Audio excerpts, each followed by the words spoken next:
Iniulat ng Second Congressional Commission on Education o EDCOM-2 na 85% ng grade 1 hanggang grade 3 pupil sa bansa ang hirap sa pagbabasa.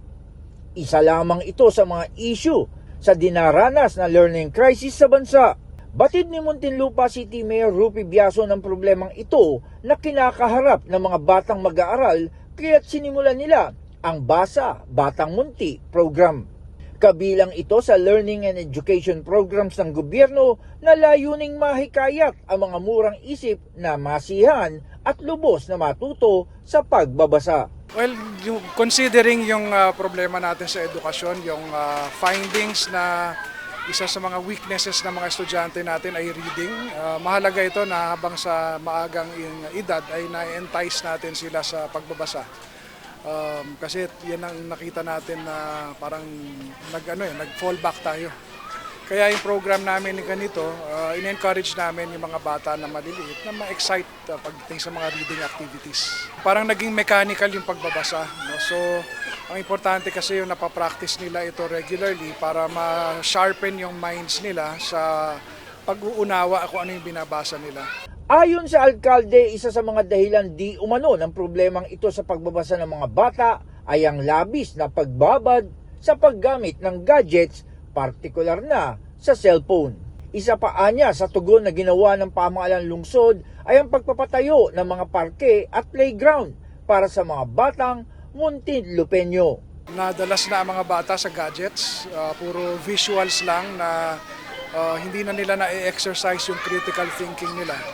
Kaya rin ganito na ini-encourage namin yung mga open spaces na ganito, parks, para mahatak sila palabas ng bahay, lumabas, makipag-interact sa ibang bata. Kaya yung mga parks, pinaiigting namin yung pagkakaroon ng mga parks para bumalik ulit yung sigla ng mga bata na naglalaro sa labas. Sa Basa Batang Munti program ng City Library, nagkwento si Mayor Rupi sa ilang bata sa Barangay Tunasan Park na labis na ikinagiliw ng mga ito. Bukod sa Basa Batang Munti program, ibinahagi ni Mayor Rupi na mayroon mobile library ang kanilang city library. Ito ay umiikot sa mga barangay sa lungsod para mahikayat ang mga bata na magbasa ng mga libro. Project ng aming city library, yung may portable library sila, umiikot sa grassroots para ma-introduce sa mga bata yung books, no? Kasi isa siyempre dun sa last na pagkakagastusan ng magulang yung bibili ng libro. So, dito pumapasok yung pamahalaan na nagpo-provide nitong materials na ito sa pagdala sa community through the mobile libraries. Inaasahan din ni Mayor Rupi ang mga magulang na ituro sa mga bata ang kahalagahan ng pagbabasa. Talagang gusto nating ituro sa mga magulang na i-control ang pagbibigay ng use ng gadget sa mga kabataan kasi nangyayari ang nagiging libangan lang nila at yung gawain nila ay puro sa gadgets. So nawawala na yung interaction sa ibang mga bata, no? Nawawala yung physical activity and lalong-lalo na hindi siya nakaka-contribute dun sa kanilang karunungan, particularly yung ibang skills like reading nawawala dahil nakadikit na lang sa gadget at nanunood lang. Ayon naman kay Teacher Rona Moreno, isa sa mga storyteller o tagapagkwento sa mga barangay, nasisihan siya na may programa ang pamahalang lungsod para sa pagbabasa ng mga batang Muntinlupeño. As a teacher po siguro, sobrang fulfilling nung ganong, lalo na yung excitement ng bata. Though medyo challenging, at the same time, mataas yung energy nila eh. Ngayon, kung medyo mababa yung energy mo, ganong kalakas yung, at ganong kataas yung energy nila, baka kasi hindi magtugma. So much better na mas mataas yung energy nila, sabayan mo din siya.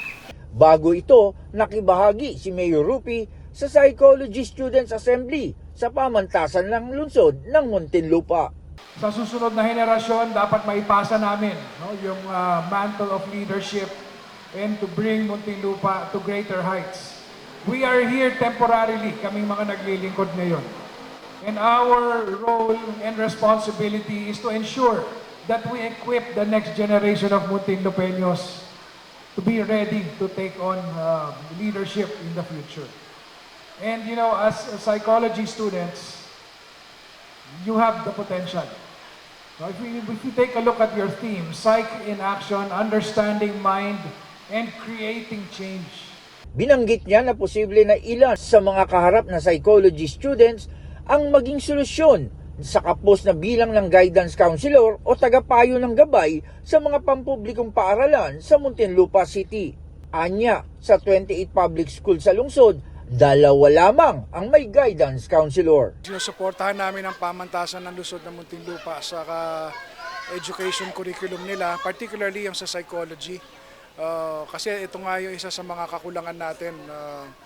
Imagine yung aming mga public schools, out of 28, meron lang 2 talagang guidance counselors. Sa panahon ngayon ng pagtaas ng cases ng mental health issues, isang serbisyo yon na underserved. Pero very confident kami na dahil ang PLMUN ay nandiyan, magpo-produce ng mga psychologists, ay meron kaming resource na pwedeng magamit para mapunuan yung kakulangan na yun.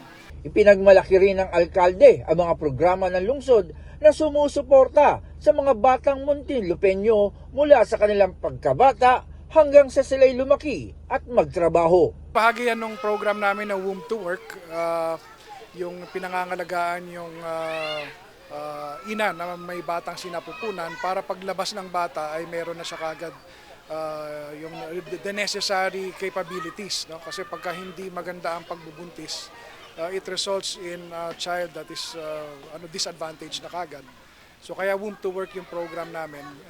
Kumbaga yung bata iaalagaan namin habang nasa sinapupunan hanggang sa lumabas siya, yung kalusugan niya, pagpasok sa eskwelahan, yung edukasyon, and then later on skills training, until doon sa programs namin ng pagtutulong na makahanap sila ng employment o kaya livelihood.